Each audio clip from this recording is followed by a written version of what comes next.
Thank God अभी मैं तुम्हें। तुम? हाँ, मैं सपना देख रही थी कि प्यार से अभी आएगा और तुम्हें गले लगा देगा। क्यों समझ में नहीं आ रहा कि मुझसे ज्यादा तुमसे कोई प्यार नहीं कर सकता। अभी ने तुम्हें इस घर में आने की परमिशन दी है, लेकिन इसका मतलब ये नहीं तुम गलत फायदा उठाओ। कैसा फायदा था? एक बाप अपने होने वाले बच्चे की माँ से मिल नहीं सकता, क्या गलत है इसमें? गलत ये है कि तुम जिस तरीके से मुझसे मिलने आ रहे हो, अगर किसी ने मुझे देख लिया ना तुम्हारे साथ, तो तुम एक बहुत बड़ी प्रॉब्लम में फंस जाऊंगी। तुम्हें मेरी बात नहीं माननी, मत मानो, लेकिन इस होने वाले बच्चे की कसम है तुम्हें, प्लीज मान जाओ और ऐसा कुछ भी मत करो जैसे मेरा या मेरे बच्चे का फ्यूचर खराब हो, प्लीज। अगर तुम्हें मुझसे मिलना नहीं तो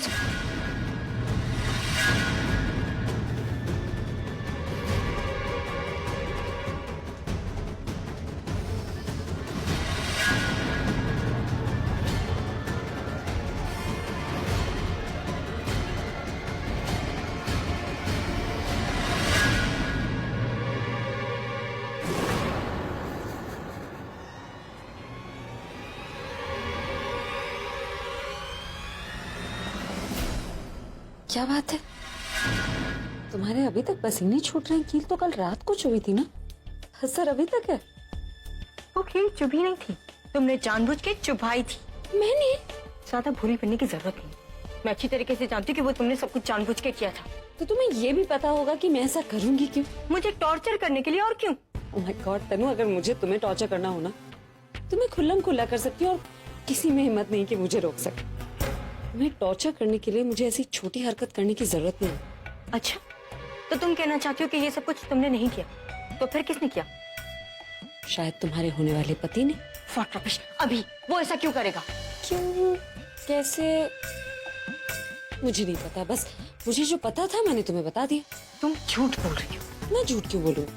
तनु, झूठ वो लोग बोलते हैं जो कुछ छिपा रहे हैं या उन्हें किसी बात का डर हो, और मैं यहाँ किसी से नहीं डरती। तुम्हें तो पता होगा ना कि वो बेड की लेफ्ट साइड पर सोते हैं, उन्होंने अचानक तुम्हें राइट साइड पर क्यों बुलाया? अब आएगा मजा। ओह, अब समझी, तुम ये सारी कहानियां बना रही हो ताकि मैं अभी पे शक करूं, राइट? तुम्हें जो समझना है समझो तनु, मुझे क्या, मुझे जो पता था मैंने तुम्हें बता दिया। आगे तुम जानो और तुम्हारा होने वाला पति। Take care. पर अभी ऐसा क्यों करेगा? मैं अभी से ही पूछ लूंगी।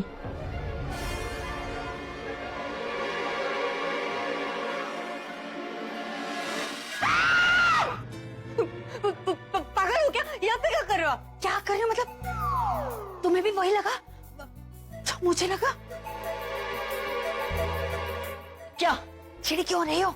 वो ना, मैं वहां दूर से देख रही थी, मुझे लगा कि यहाँ पर कोई है अंदर, और जब मैं पास आई तो जो यहाँ पर था ना, जो मुझे लग रहा था कि कोई है, वो यहाँ नहीं था, वो गायब हो गया। तो मैं ना यहाँ ऐसे अंदर आके देख रही थी कि मतलब कैसे गायब होते हैं। और ऐसे, एक मिनट, आपको घर में और कोई काम नहीं है क्या जब तक ऐसी फालतू की बातें करते रहते हो? ए हेलो मैडम, मैं तुम्हारे जैसे बेकार नहीं हूँ, मुझे बहुत सारे काम है। मेरा एक हस्बैंड है और दो बच्चे हैं, बंटी और बबली। कितने सारे काम होते हैं, पूरा घर देखना होता है मुझे। बंटी और बबली को सुबह उठाना होता है, राज को उठाना होता है, फिर बंटी का मैं और बबली का वो क्या बोलते हैं ब्रेकफास्ट बनाती हूँ, राज का टिफिन तैयार करती हूँ, उन्हें ऑफिस भेजती हूँ, बच्चों को स्कूल भेजती हूँ, फिर जब वो लोग वापस आते हैं तो उन्हें होमवर्क कराती हूँ, फिर जब राज वापस आते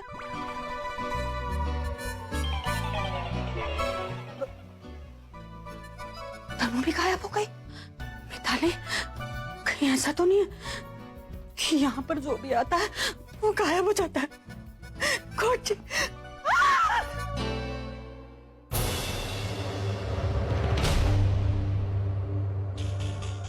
निखिल अब कहाँ चला गया? हेलो, कहाँ हो तुम? घर के बाहर हूँ। क्यों, कुछ काम था? आ जाऊँ वापस? नहीं, उसकी कोई जरूरत नहीं है, तुम जहाँ जा रहे थे वहीं पे जाओ। और सुन, नेक्स्ट टाइम अगर इस घर में आए ना तो मुझसे जरा दूर ही रहना। तनु और आलिया ने जो कहा था उस हिसाब से तो तनु को अभी से शादी करके अब तक उसे डिवोर्स दे देना चाहिए था, पर यहाँ डिवोर्स तो छोड़ो, दूर दूर तक शादी की बात ही नहीं हो रही। उल्टा वो प्रज्ञा, वो भी घर में वापस आ गई। आखिर चल क्या रहा है यहाँ? कहीं तनु मुझे बेवकूफ तो नहीं बना रही। पूरा मेरी तो कॉफी भी खत्म हो गई, अभी तक दादी क्यों नहीं आई? आ गई दादी। दादी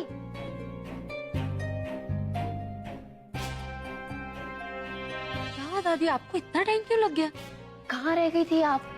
हम कब से आपका वेट कर रहे हैं। दी भी आपसे पहले आ गई। ये इंदु है ना, जब से उसको मुझ पर शक हो गया ना, तब से मेरा धूम छल्ला बन के पीछे पीछे रहती है। इतनी मुश्किल से उसे पीछा छुड़ा के आई हूँ, ये मैं ही जानती हूँ। बताओ कहाँ तक पहुँचे हम लोग? कहीं नहीं पहुंचे दादी। I mean, दुश्मन कुछ हरकत करे तो पता चले ना। अरे हरकत से याद आया, जब मैं और ये हॉस्पिटल से वापस आ रहे थे ना, तो तनु हमारे साथ थी गाड़ी में। तो मैंने तनु को जानबूझकर भड़काया तो बहुत वायलेंट हो गई। उसने मुझसे मेरा गला तक पकड़ लिया। और दी तूने मुझे पहले क्यों नहीं बताया? अरे वो ध्यान में ही नहीं आया, क्योंकि उस वक्त उन्होंने तनु को रोक लिया था। मुझे लगा बात आगे नहीं बढ़ी तो क्यों बताऊं। दी ऐसी बातें तुझे मुझसे छुपानी नहीं चाहिए। बुलबुल, ये बात इतनी इम्पोर्टेंट नहीं है जितनी अभी की। इम्पोर्टेंट ये है कि उसको क्या लगता है। क्या लगता है? अरे वो ही कल वाली बात, लिपस्टिक वाला ड्रामा। उसे लगता है कि तू तनु और अभी के बीच में दूरियां बढ़ा रही है। लेकिन मैं ऐसा क्यों करूंगी? दी उसे जो लग रहा है उसे लगने देना, जो सोचना है सोचने दे। फिलहाल मेरे दिमाग में ना एक बहुत ही अच्छा आइडिया है। क्या? जैसे कि दी तूने कहा कि जब तू हॉस्पिटल से तनु को घर लेकर जा रही थी तब तनु भड़क गई। उसी तरह से अगर जीजू ने तनु के ऊपर चलाया या कुछ ऐसा वैसा बोला तो तनु के भड़कने के चांसेस बहुत ज्यादा है। वो गुस्सा हो जाएगी, इनसिक्योर फील करने लगेगी। और अगर वो इनसिक्योर फील करने लगेगी तो अपने बॉयफ्रेंड से मिलने की कोशिश तो करेगी ना। कोशिश क्या, 100% जाकर मिलेगी। हाँ, ये आइडिया अच्छा है। और अगर वो अपने बॉयफ्रेंड से मिलने की कोशिश करेगी, अगर मिलेगी भी तो हम उसे पकड़ लेंगे। लेकिन बुलबुल, ये उसे कुछ भी क्यों कहेंगे? वो बहुत फिक्र करते तनु की, खासकर उस बच्चे की। मुझे भी कुछ नहीं कहने देते उसे। एग्जैक्टली दी, जीजू को बच्चे की फिक्र है, करेक्ट। अगर जीजू देखेंगे कि तनु बच्चे का ख्याल अच्छे से नहीं रख रही है या तनु ऐसे वैसे हरकतें कर रही है जिससे बच्चे को खतरा हो सकता है, तो जीजू जरूर उसे डांटेंगे। देखिए दादी, दशहरा और दांडिया आ रहा है, तो तनु को इस तरह से भड़काना कि वो गुस्से में आकर जेलस होकर और डांस करने लग जाए। और जब जीजू से डांस करते हुए देखेंगे तो जीजू गुस्सा हो जाएंगे क्योंकि वो बच्चे का ख्याल नहीं रख रही होगी। और जीजू उसको जाकर डांटेंगे। As simple as that. कैसा लगा प्लान? बिल्कुल गलत है, क्योंकि बुलबुल, तनु से बदला लेने के लिए उसके बच्चे को इस्तेमाल करना बिल्कुल गलत है। तो पागल हो गई है। अगर वो डांस करते करते गिर गई, उस बच्चे को वाकई कुछ हो गया तो मैं अपना बदला लेने के लिए किसी बच्चे की जान से नहीं खेल सकते। कुछ नहीं होगा बच्चे को। देख, जैसे तनु डांस करने के लिए उठेगी ना, मैं जीजू को जाकर पंप करूंगी, जीजू को जाकर भड़काऊंगी, ताकि जीजू गुस्से में आकर उसे कुछ कहे और 2-3 लाफे ऐसे लगा दे। बुलबुल, 2 थप्पड़ लगेंगे ना उसे, वो नीचे गिर जाएगी और बच्चे को भगवान ना करे कुछ। मैं ऐसा नहीं होने दूंगी बुलबुल। तू कोई और आइडिया सोच, और जब सोच लेगी तो मुझे बता दे। प्लीज।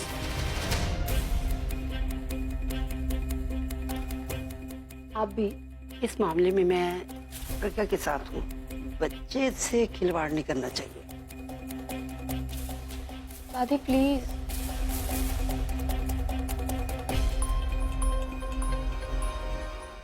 तुम्हें भी लग रहा होगा ना कि मेरा आइडिया बकवास है। थोड़ा डाइसी है। बच्चे को लेके डोंट थिंक सो।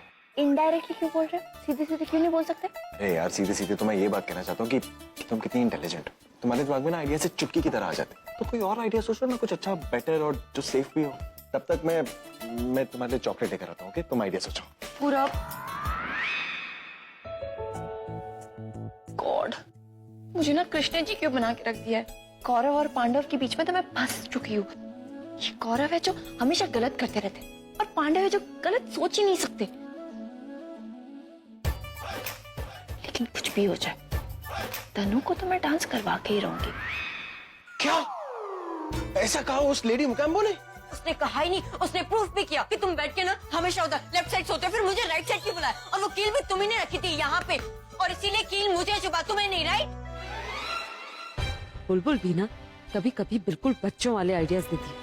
लगता है इस बार मुझे और दादी को ही कुछ प्लान करना होगा। ऐसा कुछ नहीं है। वो लेडी मुकाम्बो जो है ना, वो हमारे बीच में मिसअंडरस्टैंडिंग क्रिएट करने की कोशिश कर रही है। अभी कहीं ऐसा तो नहीं कि तुम हमारे बीच में मिसअंडरस्टैंडिंग क्रिएट करना चाहते हो ताकि हमारे बीच में दूरी बढ़े? अभी मैं जानती हूँ तुम मुझसे प्यार नहीं करते और इसीलिए तुमने मुझे बेड के राइट साइड में बुलाया। नहीं, ऐसी बात नहीं है। देखो, लेफ्ट साइड में तो तुम ऑलरेडी हो ही ना। लेफ्ट साइड में मतलब क्या है? मतलब ये कि मेरे दिल में जो लेफ्ट साइड पे, अब जिस साइड पे तुम ऑलरेडी हो, मैं तुम्हें उस साइड से कैसे बुला सकते हो, इसलिए तुम्हें राइट साइड से बुला लिया। जो भी है, पर मैं जानती हूँ तुम मुझसे प्यार नहीं करते। अभी अगर तुम्हारी लाइफ में मेरी जरूरत नहीं है तो मुझे बता दो, इससे पहले कि प्रज्ञा मुझे इस घर से निकाले, मैं अपने इस बच्चे के साथ खुद ये घर छोड़ के चली जाऊंगी।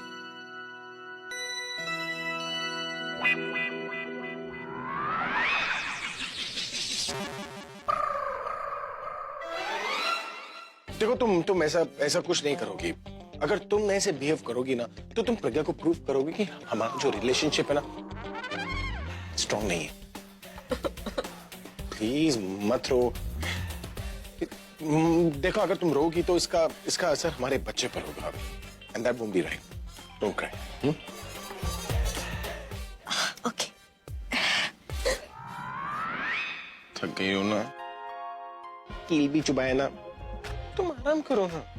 मैं आकर तुम्हें थोड़ी देर में मिलता हूँ। Okay, bye.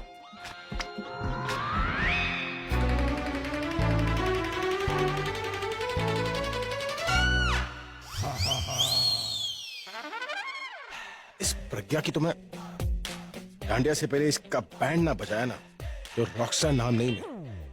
अरे बाप रे, ये तो बहुत बहुत समय लग रहा है। मुझे इनके सामने जाना ही नहीं चाहिए, और मैं लेट भी तो हो रही हूँ।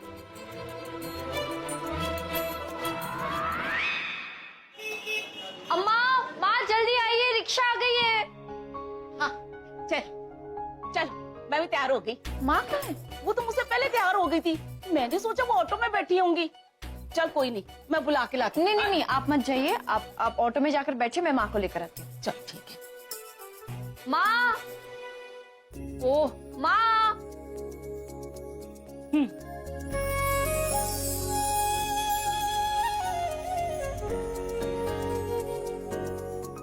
क्या हुआ? ऐसी क्या देख रही? मैंने मैचिंग सलवार भी पहनी है और जो तूने चुन्नी निकाल के रखी थी ना वही है। और गुलाबो लग रही हो आप। इतने दिनों के बाद आप इतने अच्छे से तैयार हुए, बहुत अच्छा लगा मुझे। अच्छा तो लगना ही था। सबको पता भी तो चलना चाहिए कि मैं बुलबुल अरोड़ा की माँ हूँ। और सबको ये पता भी तो चलना चाहिए कि आपने जो पिंक कलर की नोज पिन पहनी है ना, वो दिल्ली वाले मार्केट से आपकी और मेरी फेवरेट है। अब क्या देर रही हो रही? वहाँ तेरा ऑटो इंतजार नहीं कर रहा? नहीं, ऑटो है। बुलबुल, जी आ जाओ, और इधर मीटर बढ़ता जा रहा है। अम्मा और मीटर, अम्मा को ना हमेशा पैसों की चिंता रहती। You know what, तनु, ये पूरी ड्रामाबाजी ना मुझसे देखी नहीं जाती। मन तो करता है यहाँ से भाग जाओ। भाग के जाओगी कहाँ लिया? यहाँ ना प्रज्ञा का राज चलता है, वो तुम्हें कहीं जाने नहीं देगी।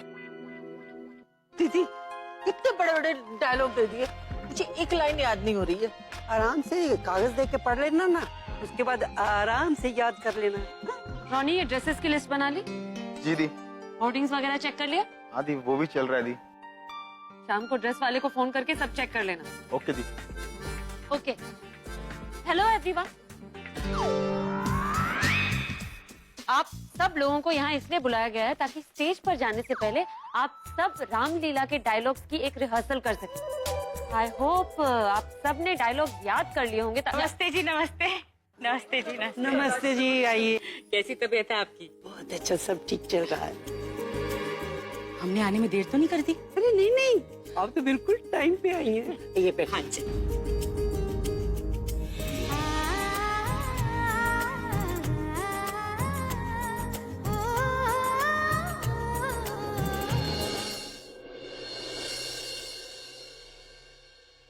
ये लो, आ गई नौटंकी की माँ। कभी कभी तो मुझे लगता है ना कि ये पूरी फैमिली मिली हुई है। हाँ, इसीलिए तो अभी ने प्रज्ञा के पैसे चुरा के इनको दिए थे, इनकी हेल्प करने के लिए। Whatever it is. और फिलहाल के लिए तुम इन्हें इग्नोर करो।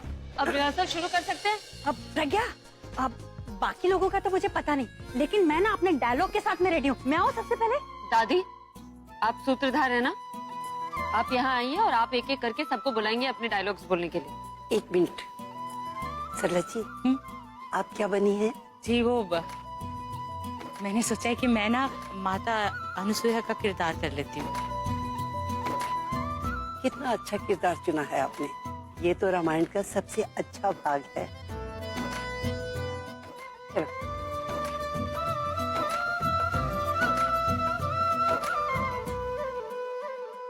नमस्कार, नमस्कार। रामलीला के इस समारोह में आप सबका बहुत बहुत स्वागत है। रामायण सिर्फ एक कथा ही नहीं, जीवन का सार है, जो हमको न सिर्फ अच्छाई के रास्ते पर चलना सिखाता है, बल्कि बुराई और अधर्म से लड़ना भी सिखाता है। तो रामायण के मुख्य किरदारों में से मैं सबसे पहले मिस्टर अजय मेहरा को यहाँ बुलाती हूँ, जो दशरथ जी का रोल कर रहे हैं। पापा जी, कम ऑन।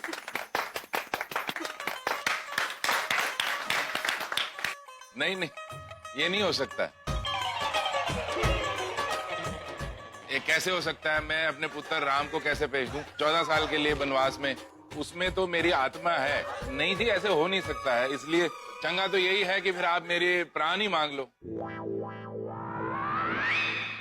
कुछ तो है ही ताऊ जी, काफी है, बैठ जाइए। हाँ, तो अहिल्या के रूप में आ रही हैं श्रीमती इंदु सूरी।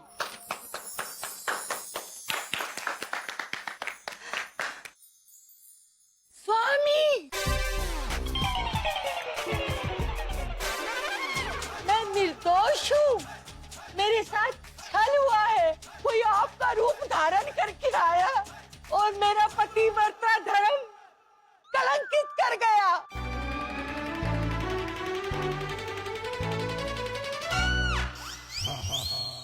सही है ना प्रज्ञा? कुछ तो है। दादी आप बैठ। हाँ दादी माँ। अब आपके सामने आ रही हैं शूर्पणखा के रूप में मिस आलिया मेहरा।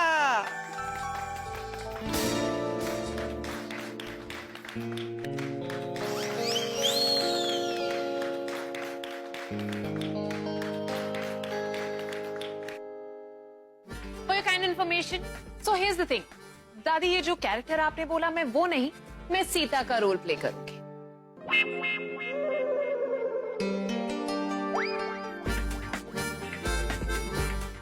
स्वामी, मैं आपकी वाइफ और मैं अपनी हर ड्यूटी निभाऊंगी। जो आप बोलेंगे, जैसा आप बोलेंगे, वैसा मैं करूंगी। ये सीता जी का ऑडिशन दे रही है या मिस इंडिया का? फिर चाहे वो महल हो या जंगल। क्यों दादी, कैसा रहा?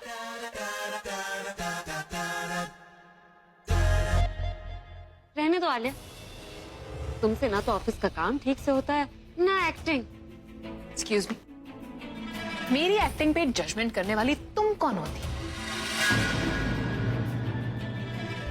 मुझे वैसे भी ये सब चीजों में कोई इंटरेस्ट नहीं था। तुमने ही मुझे फोर्स किया था ये सब करने के लिए।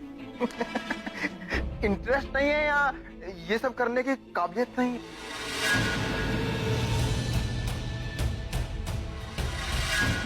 How dare you! तुम्हारी हिम्मत कैसे हुई बीच में बोलने की? रॉनी, चुप हो जाओ। सॉरी दी।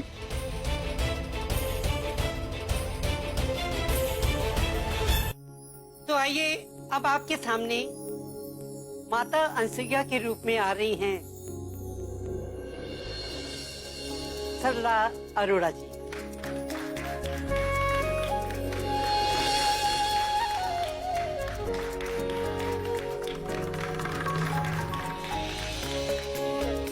माता अनसुईया के रूप में आ रही हैं और इस दृश्य में माता अनसुईया सीता जी को पतिव्रत धर्म का महत्व समझा रही हैं। तो देखिए।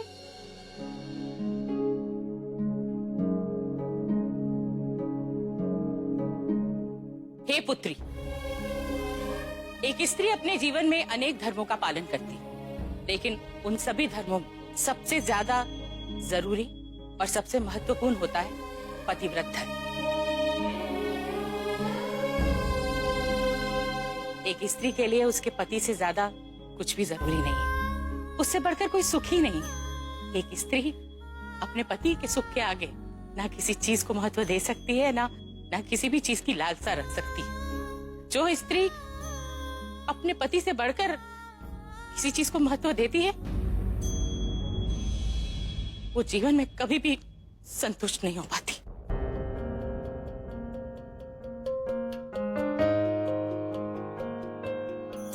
इसीलिए एक स्त्री को अपने पतिव्रत धर्म का पालन अच्छे से करना चाहिए, और जब वो अपने धर्म का पालन ठीक से करती है तो अपने पति के साथ वो वन में भी रहे, वहां भी सुखी रहती।